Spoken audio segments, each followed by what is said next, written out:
Most people that are trying to lose weight have the groceries, the meal plan, the workout app, the water bottle. But what they don't have is the mindset to survive a bad Tuesday. One of my clients recently just told me, I wish we did more mindset work, Remi. And honestly, he was right because the problem is not the information that they have. The problem is identity, emotional regulation, and resilience.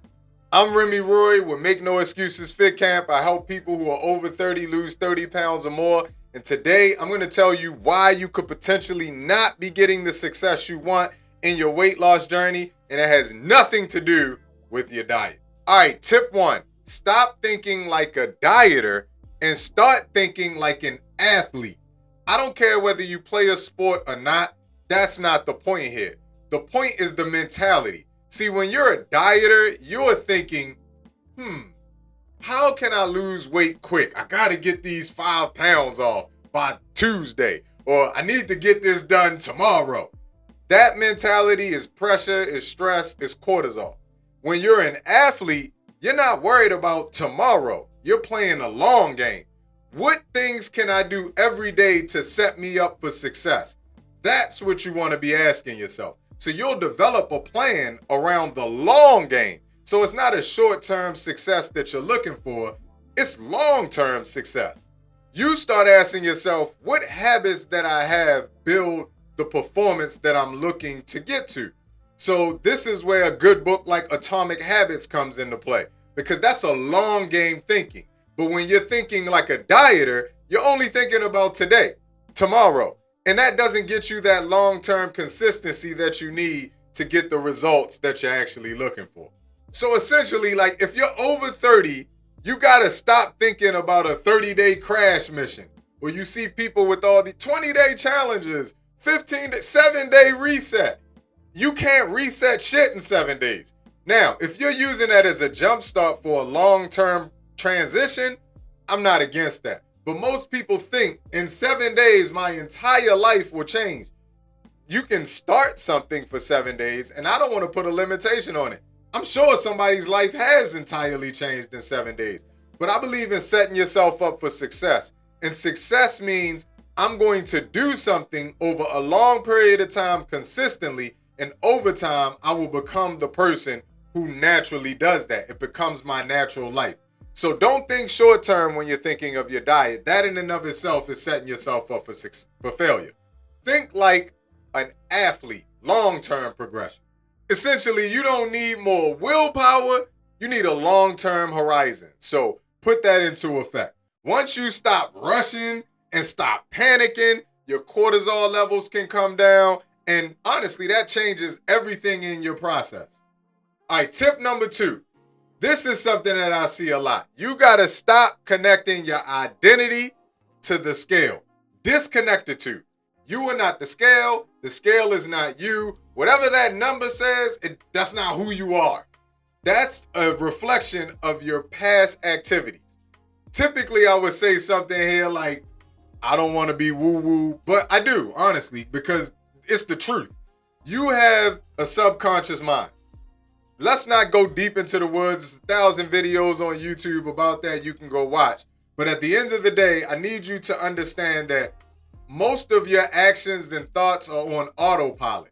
They are things that are programmed into you. You don't think about how you think. You just think, right? But you could control that subconscious mind. So if subconsciously you have attached your worth, your value, your life to a number on the scale, that means the number on the scale is going to dictate how you feel about yourself. If you're on a weight loss journey, it's going to be really hard to feel good about yourself if that number doesn't reflect what you think. And to this day, I'd be a gajillionaire if I could figure it out. Nobody is able to instantly change that number on the scale. So if you're 290 pounds and you want to get to 160, you can't change that tomorrow. Just by thinking I'm 160. You can't positively think yourself to 160 in a few hours. So it's going to be really hard to be positive for that entire journey if you're reflecting your number or your feelings based on the number on the scale. So what do? You have to realize that That number is a reflection of the old thoughts of your subconscious mind. And you find hope in knowing that, oh, I am rewiring my subconscious mind. In me thinking a new thought, that number will then come down and go towards what I want it to go towards. So essentially, it's not about what it is now, but I know that if I continuously do this action over and over and over again, I will get to the goal that I'm looking for. And that in of itself will begin to feel good. And then you're not setting your identity to the number on the scale. You're setting your identity to the actions that you're doing every day, which will ultimately move you towards that number on the scale. And as you get closer and closer, you'll get more and more excited, and you'll find that this is actually working in my favor. It's something that I enjoy. Also, you got to remember that weight fluctuates because of all types of things. Men have different variables than women. Your cycle, if you're a woman, can impact that. What you ate the night before, your level of stress, how much water you into. It's so many factors. So don't attach yourself to a number on a scale. Attach yourself to the things that you're doing every day and watch that number on the scale move towards the direction that you want.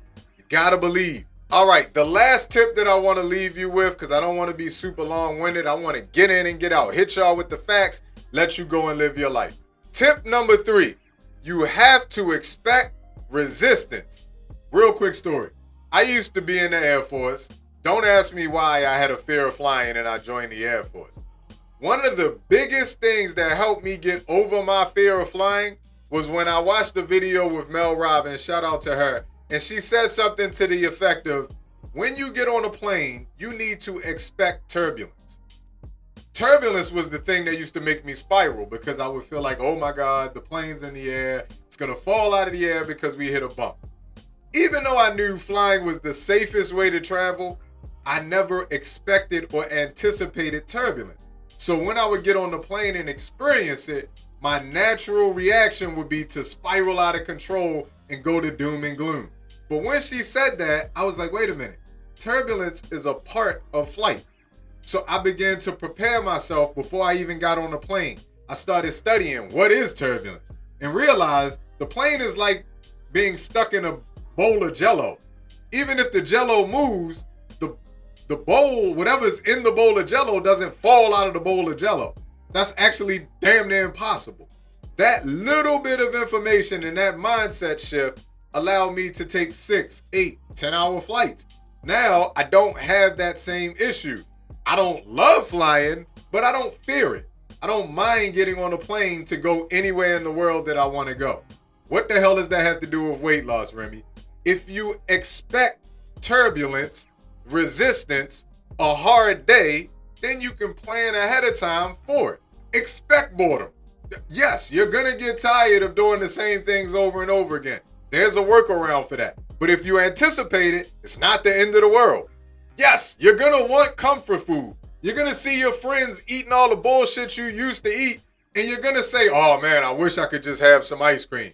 That's not going to feel good the first few times you go through that. Expect it. Don't ignore that feeling.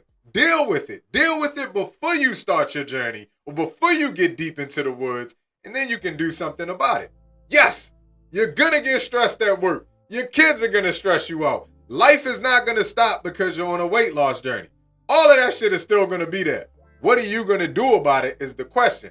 If you fail to plan, you're going to panic when that happens, and likely you're probably going to quit whatever it is you're doing. You're going to be out and somebody's going to bring donuts. You got to have the willpower to say no. You got to have a system in place to say, no, I'm not going to do that. If you don't, you're going to go on autopilot and you're going to completely go off track. You will not, I repeat, you will not feel motivated every day. That is a myth. Anybody telling you you will, they're lying to you. That's bullshit. Motivation is fleeting. That's why I don't set my systems up for motivation. I set them up for success. And motivation is not going to consistently keep you successful. What will is a plan that works. So I want you to remember, resistance is proof that you're actually growing. You're progressing.